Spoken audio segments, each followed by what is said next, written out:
Обычное короткое платье. Основная деталь здесь это секвин, такой блестящий наряд будет. На плечи и на рукава основная там деталь вспомогательная, это будет перья, конечно, и перья страусиные, а потом еще тул. И отделкой будет служить там секвин и кристаллы. Я бы сказал, это более так в стиле Balmain.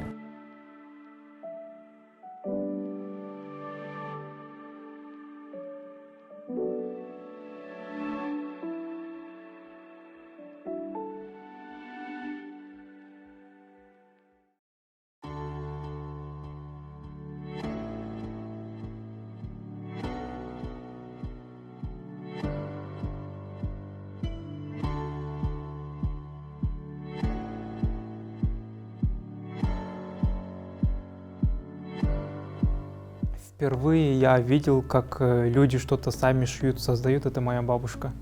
Я спустя только время понял, что это от моей бабушки, наверное, я взял все это умение там шить или кроить, потому что я всегда так интересовался этим. И когда я был и маленький, мог и что-то сошить или что-то сделать такое, потому что у меня бабушка всегда этим занималась. И свое, наверное, с детства я знал, чем я буду заниматься в будущем. У меня этот как раз был мех кролика. Из нее шил пальто для куклы. Вот это, наверное, самое первое. А потом еще что было? И там шторы резал. И из штор что-то делал.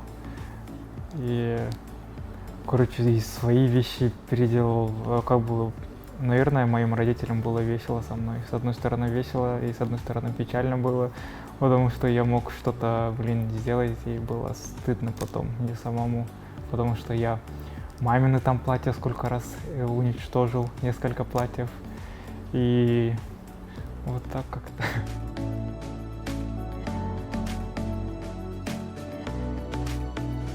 Я так и начинал.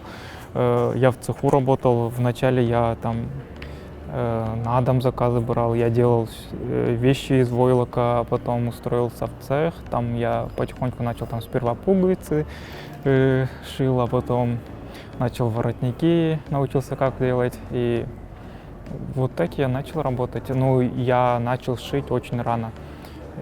Я уже где-то, наверное, лет в 14 я уже знал, как это все костюмы собрать, там пальто, я уже знал, как это все это шить. I don't know which one you...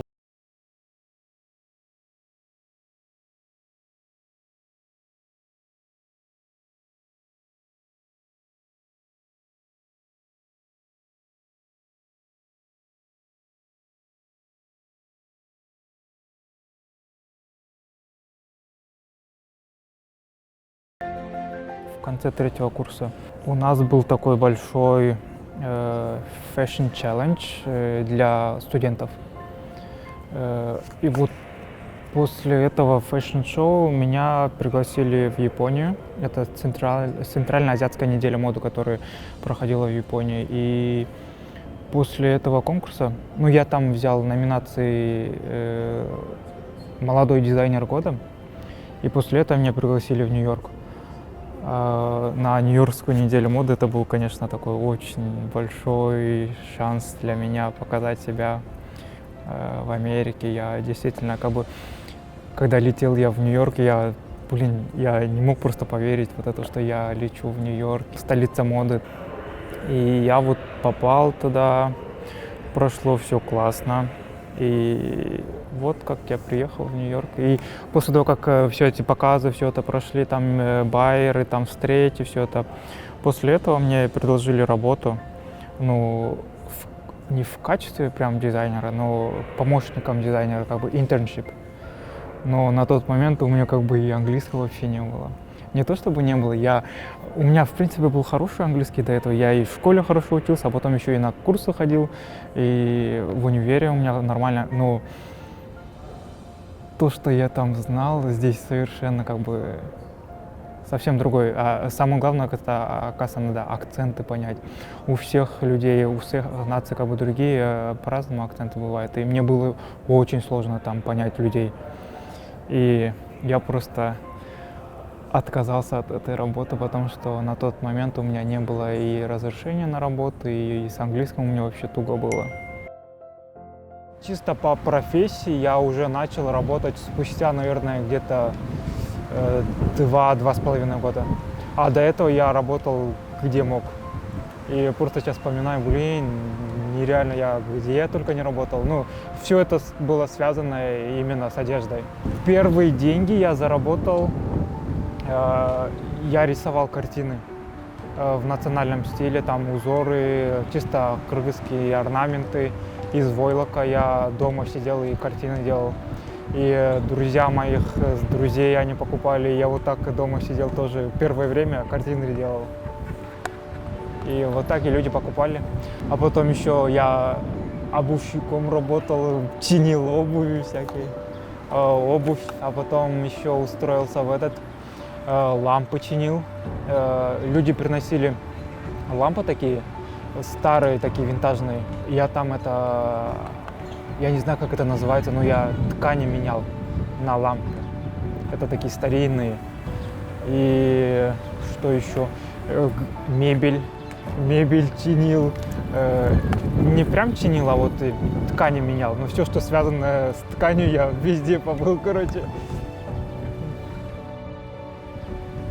Я свою вещь увидел, наверное, в 2010-м я впервые увидел свою вещь, которую я создал.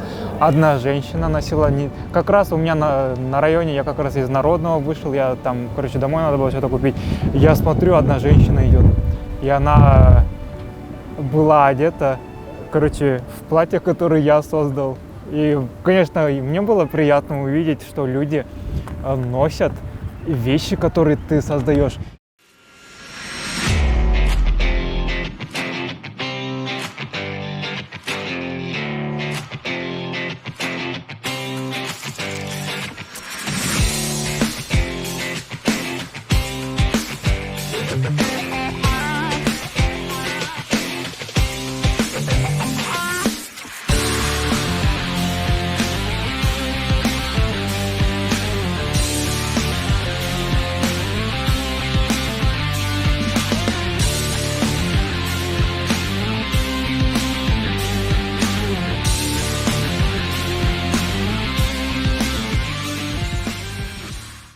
Самый мой любимый такой дизайнер именитый — это Александр Маккуин, но его сейчас нет, он умер в 2010 году. Наверное, благодаря его работам я выбрал эту профессию, наверное. Я впервые увидел его работы, наверное, в 2008 или 2009. И вот тогда я действительно... Мода, она же может быть и это и арт, и это искусство. Как вот он создает такие вещи, просто смотришь и в голове не укладывается, как он может все это создать, как это у него в голове все это укладывается, такие идеи. И вот постепенно я очень пересмотрел, наверное, все его показы, все фильмы, которые о нем сняли. И я до сих пор постоянно вот покупаю все книги, которые выпускает Александр Маккуин. Все его показы я, наверное, миллион раз пересмотрел. Очень люблю работу Юджи Ямамото. То, что для себя я бы хотел носить все его вещи. В плане творчества, то Дель Позо и Александр Маккуин. Вот эти классные ткани, они дорогие. И я когда вот, типа, ну вообще это для штор, они все. Ну я покупаю иногда, когда там на пальто или что-нибудь такое. Отсюда беру. Вроде, ну, нормально смотрится. И необычные ткани.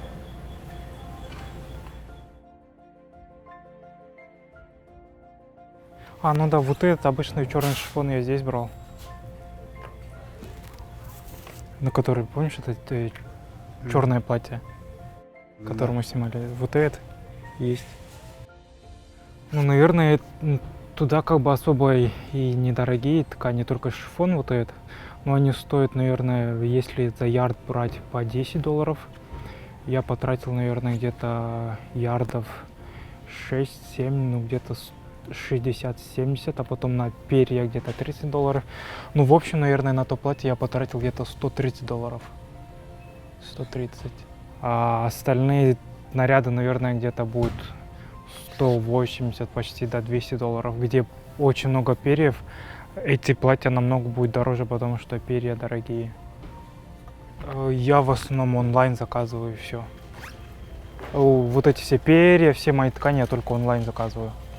Обычные ткани, как шифон, перья, их же особо и не надо трогать. И я могу как бы заказать онлайн, и все будет нормально. Но иногда как бы по цветам не подходят.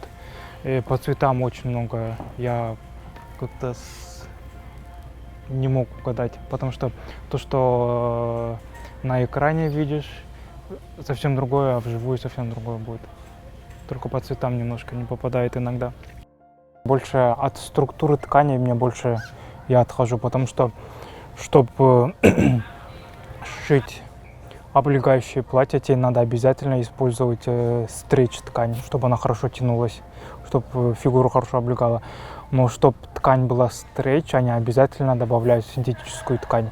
И у тебя нет выбора, тебе придется пользоваться и синтетическими тканями. Как бы при выборе ниток особо я и не заморачиваюсь. Я пользуюсь, как бы, покупаю, какой бренд попадется, такой и беру. Я особо и не заморачиваюсь на нитках.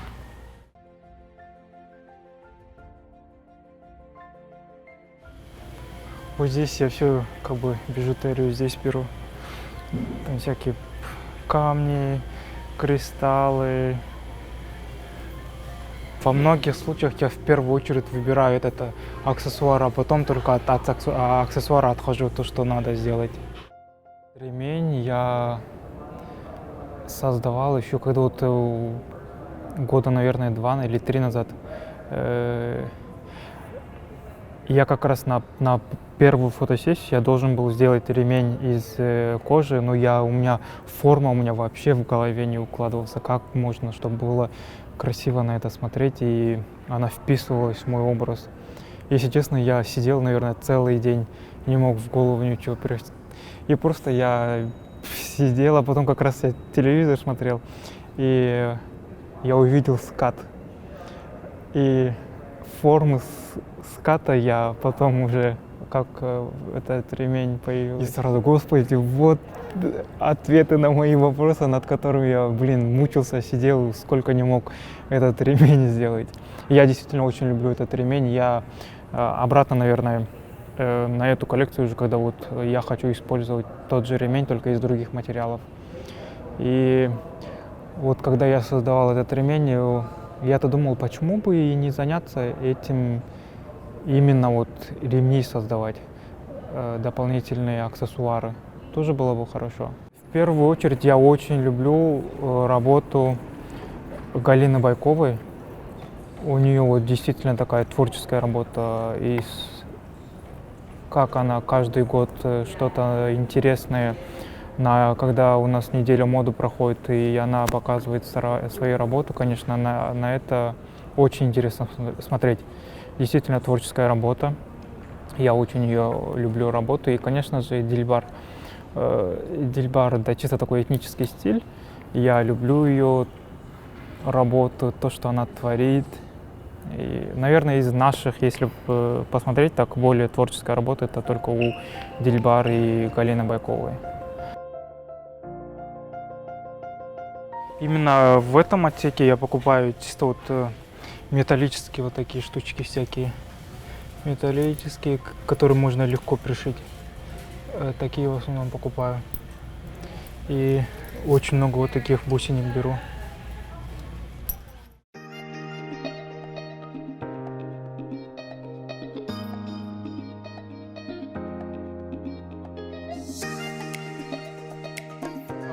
Второй месяц уже на новую работу вышел. Я устроился в Ralph Lauren. Я, наверное, сколько ждал этого ответа, наверное, 4 месяца. Я как отправил им резюме, они мне перезвонили спустя только 4 месяца. И я, конечно, был бесконечно рад этому, то, что они мне позвонили. И вот я здесь уже второй месяц, как работаю стилистом.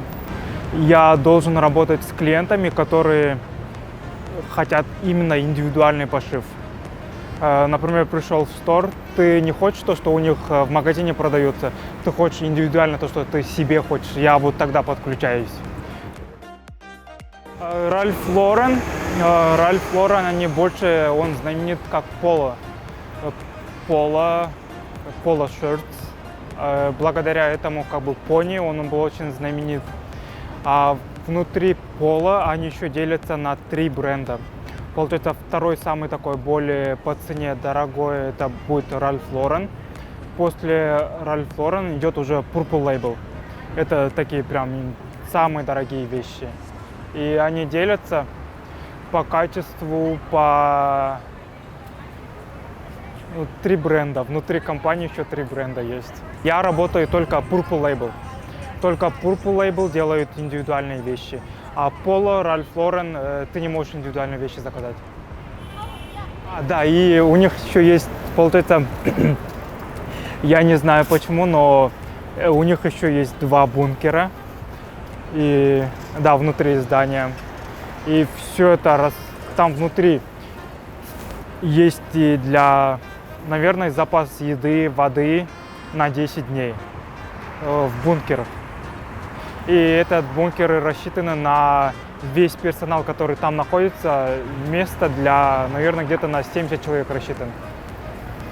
Они вниз еще уходят где-то 4 этажа. Вот это здание было именно построено по продумкам Ralph Lauren. Это единственный бутик, который Ralph Lauren сам построил. Когда я пошел в лицей после 9 класса, я на портного первые 4 года учился.